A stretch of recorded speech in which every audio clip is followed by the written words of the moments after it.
नमस्कार, सुस्वागतम, वेलकम, अभिनंदन। मैं हूं डॉक्टर वाई राखी।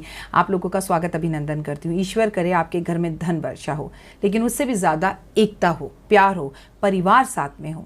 पैसा हो ना हो, लेकिन जब खाना साथ में खाए ना, तो हम लोगों की अंडरस्टैंडिंग होनी चाहिए। वही जीवन है। यही मैं दिल से कामना करती हूँ कि संसार, देश, भारत खूब तरक्की करे और हमारा विश्व में नाम हो। आज के इस विषय और टॉपिक पर हम बात करेंगे घर में कुछ ऐसी 5 चीज़ें जिन्हें हम नज़रअंदाज कर देते हैं और अक्सर बहुत तकलीफ पाते हैं, और सबके घरों में होती हैं ये चीज़ें। जी हाँ, क्या हैं वो 5 चीज़ें? सबसे पहली बात, अक्सर हमारे घर की नालियाँ बंद हो जाती हैं। थोड़ा बहुत डंडा मारा, तेजाब डाल दिया, खोला, ठीक है, उसको लाइटली लिया। आपको पता है, हमारे यहाँ शास्त्रों में हमारी दादी परदादी दीपावली पर नाली के पास दिया ज़रूर जलवाती थी। तो कोई तो रीज़न होगा ना। तो आपको एक बात बता दूं, अगर आपके घर की नालियाँ बार बार रुक रही हैं तो ये संकेत है कि आपके घर में दरिद्रता जल्द आने वाली है, पैसे की प्रॉब्लम और बड़ी एक घटना होने वाली है। एक बार दम लगाकर घर के गटर नाले सब अच्छे से साफ करवाइए।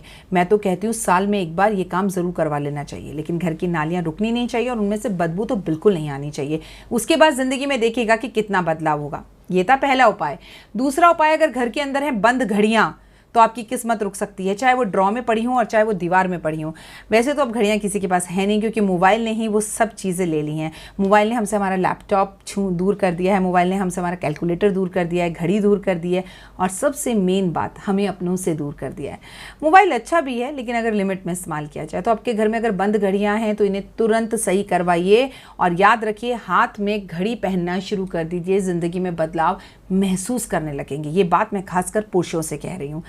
नंबर 3 और महाउपाय की बात की जाए, घर के दरवाजे खोलते वक्त खटर खटर की आवाज़ आना, चक चक करना आवाज़ों का, ये एक अपशगुन है। इसका मतलब घर में कैंची की तरह लड़ाई होगी और आपस में मिसअंडरस्टैंडिंग्स पैदा होंगी। तो घर के दरवाजों पर समय समय पे सरसों का तेल, कच्ची धानी सरसों का तेल, केवल करेलों के लिए इस्तेमाल मत कीजिए। घर के दरवाजों पर भी समय समय पर तेल लगाइए, ताकि उनमें से आवाज़ ना हो। अगर ऐसा है तो ये आपके लिए बहुत परेशानी का सबक बन सकता है। ऐसे में पड़ोसियों से अनबन रहेगी आपकी। चौथा और महा खास उपाय, जिसे हम अक्सर नज़रअंदाज कर देते हैं, हम ध्यान नहीं देते हैं, वो बात हमारे लिए खास ये है कि हमारे घर में जाले लग जाते हैं। हमारे घर में मकड़ी के जाले लगना मतलब जेल यात्रा का होना। हमारे घर में जाले लगना मतलब कोई बड़ी परेशानी हमारे सामने आना।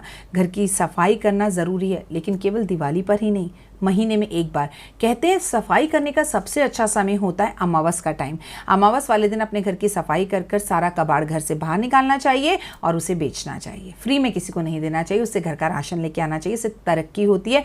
घर की चौखट को अमावस वाले दिन ज़रूर धोना चाहिए। 5वां उपाय और आखिरी उपाय, मैं तो आपको वैसे भी सिर्फ 5 उपाय से ज़्यादा बताती नहीं हूँ, लेकिन आपकी ज़िंदगी में ये 5 उपाय बहुत ज़बरदस्त बदलाव ला सकते हैं। घर के बाथरूम की बाल्टी का हमेशा भरकर रखना। जी हाँ, बाथरूम को ज़्यादा सज्जो सजा से सवार कर मत रखिए। बाथरूम में घर की सबसे ज़्यादा नेगेटिव एनर्जी होती है। शायद यही रीज़न था कि हमारे बुजुर्ग बाथरूम को घर के बाहर बनाते थे, पैर धोकर घर में आते थे। लेकिन पाश्चात्य संस्कृति, स्थान छोटा होना, अब तो घर के अंदर ही जो है बाथरूम है, और घर के अंदर चोरी है, अब तो बेडरूम के अंदर ही बाथरूम है।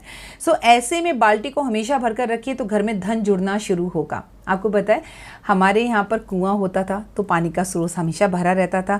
कुएं में जो बाल्टी होती थी वो भी आखिरी बार इस्तेमाल करने वाला इंसान रस्सी से भरकर उसे साइड में रख देता था कि जो आए उसे बाल्टी भरी हुई मिले। सभी बड़े बुजुर्ग घर में पैर धोकर जाते थे। अब इतना फॉलो करने की ज़रूरत नहीं है, लेकिन घर की बाथरूम को हमेशा सूखा साफ सुथरा रखिए, कम चमकाइए और उसमें से बदबू नहीं आने दीजिए। पॉट के ढक्कन को हमेशा ढक कर रखिए और हमेशा बाल्टी को भर कर रखिए। उसके बाद अगर आपके घर में पैसे ना रुके ना, तो मुझे कॉल करिएगा। मैं हूँ